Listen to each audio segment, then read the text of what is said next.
ईद करीब है और बकर ईद के हवाले से मुख्तलिफ मवेशी मंडियाँ जो हैं वो लगाई जा रही हैं। इन मवेशी मंडियों के हवाले से बहुत सारे फैक्ट्स मुझे ख़ुद फ़ोन करके, मुझे मैसेजेस करके वहाँ के लोगों ने भिजवाए हैं और अजब करप्शन की गज़ब कहानी जो है वो हमारे सामने आई है, जिसके कुछ फैक्ट्स ये हैं कि पंजाब हुकूमत ने लाहौर की, जो मैं भी सिर्फ लाहौर की बात कर रही हूँ और ये पूरे पंजाब में यही हुआ है, और बाय द वे ऐसे ही कारनामे इन्होंने रमज़ान बाज़ार के नाम पे भी किए हैं।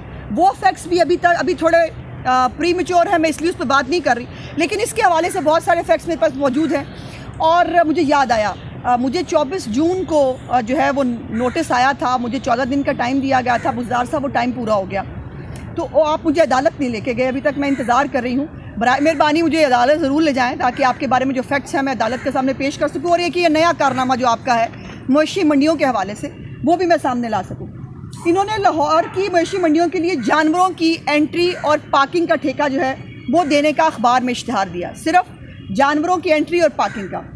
और वहाँ की बोली की दस्तावेज़ात के मुताबिक जो शाहपुर कांजरा सबसे बड़ी मंडी है उसकी बोली 80 करोड़ रुपए में दी गई है, और इस बोली में सिर्फ जानवरों की एंट्री और पार्किंग फ़ीस शामिल है। जो इन्होंने इश्तिहार दिया उसके मुताबिक जो है वो इनको ठेका जो है वो दे दिया गया। लेकिन स्टोरी अब शुरू होती है कि पार्किंग और एंट्री फ़ीस के अलावा अब ठेकेदार जो है वो कुछ जवी, चोकर, टोका, चारा सब्ज़ा और खुरलियाँ बनाने के हवाले से अज़ाफ़ी रकम जो है वो उसको वसूल करने का जो चार्ज है वो उस अपने मनपसंद ठेकेदार को दिया गया है।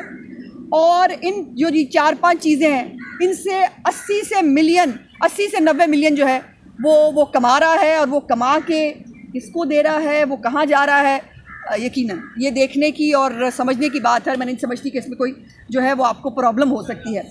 ये खुफिया तौर पर ठेकेदार को दिया गया है। इससे हवाले से ना कोई अखबार में इश्तिहार दिया, ना कोई महकमाना दस्तावेज़ में ज़िक्र है।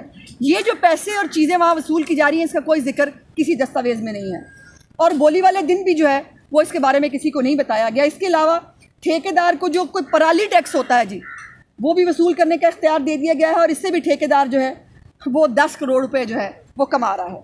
अब इसके हवाले से ये कुछ मेरे पास रसीदें हैं जी, ये मुझे भिजवाई गई हैं वहाँ के ठेकेदारों ने, ये उन्होंने मुझे भेजी है जी। ये देखिए, ये उन्होंने बखिदमत जनाब इमरान खान इंक्वायरी और अंदराज मुकदमा के लिए उन्होंने दरख्वास्त भेजी है इमरान खान को। ये दरख्वास्त मेरे पास मौजूद है जो इमरान खान के नाम लिखी गई है, इसके ऊपर इंक्वायरी करने की और अंदराज मुकदमा की। उसके बाद ये एक और, ये वज़ीर आला पंजाब के नाम जी ये दरख्वास्त लिखी गई है इसी करप्शन के जो मामलात हैं उसके हवाले से।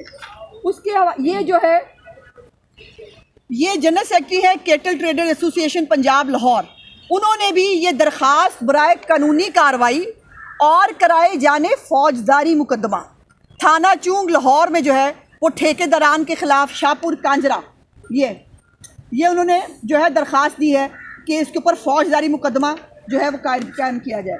उसके बाद ये एक director general Punjab cattle market, ये उन्होंने उनके बारे में भी दरख्वास्त दी है कि जी ये देखिए ये क्या हो रहा है।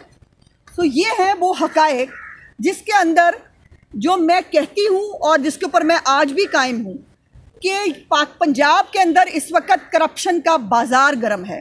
छोटे से छोटी से लेकर ट्रांसफ़र पोस्टिंग से लेकर कोई भी जो इनिशिएटिव, जो चीज़ें पंजाब में जो है ये करने की कोशिश करते हैं, कोई काम करप्शन से पाक नहीं होता।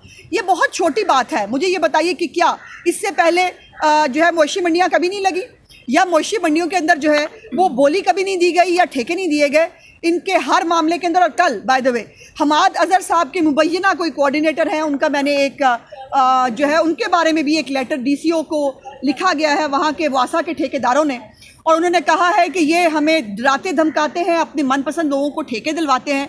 ये है पंजाब के अंदर हो रहा है। बुज़दार साहब बोलते नहीं हैं, काम बहुत करते हैं।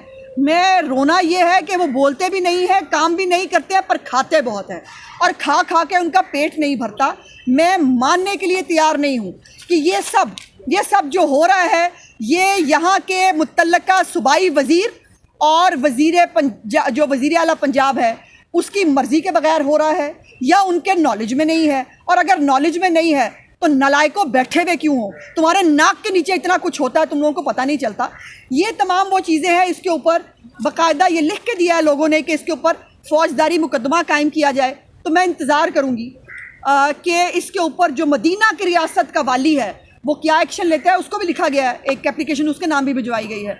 और ये जो वज़ीर आला पंजाब बहुत मासूम सादा और पता नहीं क्या क्या हैं, वो जो है वो जो कारनामे उनकी नाक के नीचे हो रहे हैं, इसके ऊपर वो क्या एक्शन लेते हैं, इसका इंतज़ार करेंगे। और अगर कुछ ना हुआ तो फिर वो जो मुझे अदालत में ले जाना था, बराए मेहरबानी मुझे ले जाएं। मेरे जो है वो बाद अलहदा से जो है वो केस जो है वो दायर करने की जो है वो बच जाएगा मामला। एक ही दफ़ा मुझे अदालत में जाए, मैं ये सारी चीज़ें अदालत के सामने जाके रख दूँगी और बताऊँगी कि पंजाब के अंदर क्या हो रहा है। सो मैं आपको दोबारा, उस्मान बुज़दार साहब 24 जून को आपने मुझे नोटिस भेजा था और आपने मुझे 14 दिन का टाइम दिया था, 14 दिन से कहीं ज़्यादा हो गए। तो बराए मेहरबानी मुझे जल्दी जल्दी अदालत ले जाएं ताकि मैं भी जल्दी जल्दी ये तमाम चीज़ें जो है अदालत के सामने बता दूं। आपकी क़यादत के खिलाफ पनामा आया तो इमरान खान, शेख रशीद या जमात इस्लामी खुद सबूत लेकर अदालत के सामने चली गई। तो आपके पास इतने सबूत हैं तो किसी अदालत में क्यों नहीं चले जाते, या नैब को या सबूत क्यों नहीं पेश कर देते, या सिर्फ मीडिया खेल रहे हैं? नहीं, देखिए, पहले तो बात यह है कि पनामा के अंदर वो कुछ सबूत लेके नहीं गए थे, ये दुरुस्त कर ले। वो आपको याद होगा वो पकौड़ों वाले कागज़ थे, जो पहले पकौड़ों वाले थे, फिर वो अचानक से बहुत मुतबरक हो गए। और पनामा की स्टोरी, भाई मुझे क्या पूछते हो, ब्रिगेडियर एजाज से पूछो, बता चुका है इमरान कि नवाज शरीफ को क्यों निकाला गया। शेख रशीद कई दफ़ा इंटरव्यूज़ में बता चुका है कि अगर नवाज शरीफ को ना हटाया जाता तो इमरान खान वज़ीर आज़म ना बनता। और कौम के वसीतर मफाद में जो है वो इमरान खान को सादिक और अमीन भी डिक्लेयर कराया गया ताकि मुल्क का बहुत भला हो सके। और वो भला आप आज से होता देख रहे हैं। मैं तो इसलिए कह रही हूँ कि बराए मेहरबानी मुझे अदालत ज़रूर ले जाएँ ताकि मैं ये तमाम हक़ाइक़ जो हैं वो अदालत के सामने रखूँ। हम अदालतों में जब भी गए हैं, मैंने 2-3 दफ़ा कोशिश की, लेकिन इनके मुकद्दर अच्छे हैं, इनकी अभी रस्सी दराज है, इनको जो है वो कोई पूछने के लिए, देखने के लिए तैयार नहीं है। यहाँ पर तो भाई पकौड़ों समोसों पे भी सुओ मोटो हो जाते थे, यहाँ पर तो पागल खाने में भी चीज़ें से सब घुस जाया करते थे और क्या क्या होता था। सो ये अभी इसमें इनकी रस्सी दराज है। लेकिन अगर ये मुझे अदालत में नहीं लेके गए तो फिर मेरा ख्याल है कि मुझे खुद जाकर उस्मान बुज़दार साहब को जो है अदालत बुलाना पड़ेगा। ये बताइएगा, आपने हमाद अज़हर के बारे में तो बात की है, कल ट्वीट भी किया, वो किस्सा क्या है ज़रा डिटेल? जी, उसमें एक DCO लाहौर के नाम 6 ठेकेदार वासा के जो हैं उन्होंने एक पटिशन लिखी है, एक दरख्वास्त दी है DC लाहौर को, जिसके अंदर उन्होंने मुबैना तौर पर बहुत संगीन इल्ज़ामात लगाए हैं एक शख्स के ऊपर जिसको हमाद अज़हर साहब का कोऑर्डिनेटर बताया जाता है। और वो कहते हैं कि वो अपने मनपसंद ठेकेदारों को लेके जाते हैं, उनको ठेके दिलवाते हैं और हमें जो है वो तंग करते हैं, गिरफ्तारियों की धमकियां देते हैं। वो लेटर आज भी मेरे पास भी रिकॉर्ड में मौजूद है, आपको चाहिए होगा मैं आपको दे दूंगी। सो ये तमाम मलात है। यहाँ पर नाली गली उसके ठेके तक पर भी ये मामलात हो रहे हैं। ये कूड़ा तो पंजाब का उठा नहीं सके। पंजाब को जो है वो आप पाक अथॉरिटी भी एक बनी थी पानी देने के लिए, वो तो नहीं हो सका, लेकिन नोट काफ़ी कमाए जा रहे हैं और यहाँ पर लूट सेल लगी हुई है। बहुत बहुत शुक्रिया जी, थैंक यू।